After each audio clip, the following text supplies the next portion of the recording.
نہیں کی. کیا خاتون جنت کو نہیں معلوم تھا؟ معلوم تھا، لیکن انہوں نے دعا نہیں کی. کیا حضرت علی کو نہیں معلوم تھا؟ معلوم تھا، اسی لیے کبھی آپ نے دعا نہیں کی.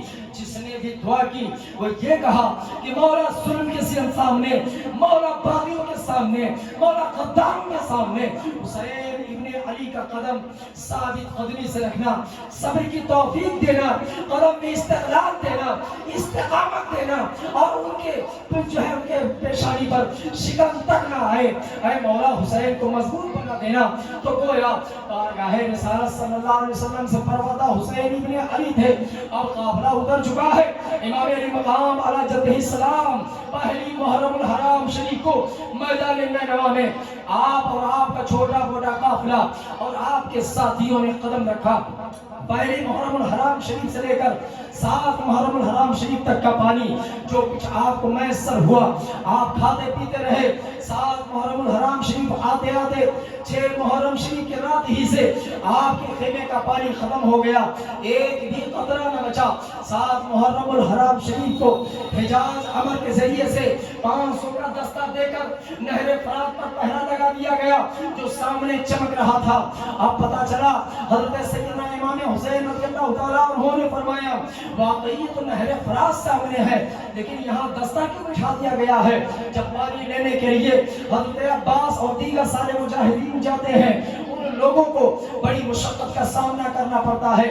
بمشکل ایک مشکیزہ پانی روایتوں میں آتا ہے لے کر آتے ہیں، لیکن وہ بھی پانی خیر صحیح سلامت 7 محرم الحرام شریف کی تاریخ میں بیان کر رہا ہوں لے کر پانی نہیں پہنچ پاتے ہیں. ان ظالموں نے راستے ہی وہ پانی کو ختم کر دیا، ضائع کر دیا. آخرکار عباس علمبردار اور ان کے ساتھی لوٹ کر قافلے میں آتے ہیں.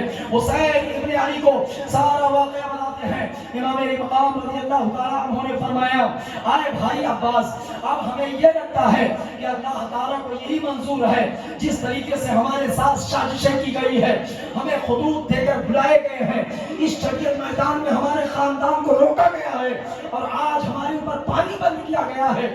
واقعی یہ بے آب و دانا ہمیں قتل کرنا چاہتے ہیں، تو جو اللہ کی رضا ہے وہی حسین ابن علی کی رضا ہے. اب ہم پانی نہیں پیئیں گے. اے بھائی عباس، آج سے ہم روزہ رکھیں گے، لیکن بچوں کا کیا؟ سکینہ تو پیاسی ہوگی اور جو حضرت علی اصغر تو پیاسے ہوں گے، حسن مثنیٰ تو پیاسے ہوں گے. یہ چھوٹے چھوٹے بچے جو ہیں بیمار ذل العابدین جو ہیں ان کو تو پانی کی ضرورت ہے، یہ لوگ تو پیاسے ہوں گے، ان کو پانی کہاں سے لا کر دیا جائے گا؟ 7 محرم الحرام شریف کا دن تو گزر گیا کسی طریقے سے. رات آئی، رات کو مجاہدین اسلام نے، مجاہدین کربلا نے ہاتھ لگایا کہ کسی طریقے سے پانی بھر لیں، لیکن جب ہم کو منظور نہیں ہے تو حسین ابن علی کے خیمے میں پانی کہاں سے پہنچ سکتا ہے؟ رات میں بھی یہ جو ہے گھاٹ ناکام ہوا. 8 محرم الحرام شریف کی صبح کی سفیدی نمودار ہوئی، فجر کی اذان ہو دی گئی اور اس کے بعد میں نماز ادا کی گئی. 8 محرم الحرام شریف کو بھی پانی اور کھانے کے لیے کوششیں کی گئی، لیکن کہیں پر کچھ بھی نتیجہ نکل کر سامنے نہ آیا. رات ہو گئی اور اس کے بعد میں جس وقت جمعرات کی صبح سے سفیدی نمودار ہوئی، اب اللہ اکبر، حور کی سفر پہ حور کے پاس ایک قاصد آتا ہے اور کہتا ہے ان سے یا تو لڑو اور ان کو قتل کرو، ختم کرو اور یہ قصہ یہیں پر تمام کرو. حور نے کہا یہ ہمارے بس کی بات نہیں ہے، ہم حسین ابن علی کو گھیر کر یہاں تک تو ضرور لے کر آئے ہیں، لیکن ہم ان کا سامنا نہیں کر پائیں گے، کسی اور کو مقرر کرو. حور کو ہٹا دیا گیا، ان کو سپاہی کا پوسٹ دے دیا گیا. اب سرداری کے پوسٹ کو بحال کرنے کے لیے عمرو بن سعد جو ایران جا رہا تھا باغیوں کے پسپائی کے لیے، وہاں جانے کے بجائے اسے حکم ہوا اس کی تم ایران جانے کے بجائے تم سیدھا کوفہ کی طرف آؤ. حسین ابن علی کا قافلہ میدان کربلا میں اتر چکا ہے، پہلے ان سے نپٹ لو، اس کے بعد ایران جانا. جب عمرو بن سعد واپس عبید اللہ ابن زیاد کے پاس آتا ہے تو وہ کہتا ہے اے عبید اللہ یہ کام مجھ سے مت کروا، اس لیے کہ میں جانتا ہوں کہ حسین ابن علی کون ہے. یہ عمرو بن سعد کا جملہ تھا. یہ عمرو بن سعد ہے کون؟ یہ عمرو بن سعد کا لڑکا ہے، سعد بن ابی وقاص کا جو عشرہ مبشرہ میں سے ہے.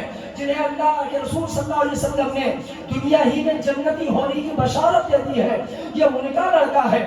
اب بات کرتے ہو کہ حسین ابن علی کے مقابلے میں کون اترا، ہم انہیں متقی کہیں گے، ہم انہیں پرہیزگار کہیں گے، ہم انہیں صحابی کا لڑکا کہیں گے، ہم انہیں فلاں کہیں گے، یہ ہرگز نہیں ہو سکتا ہے۔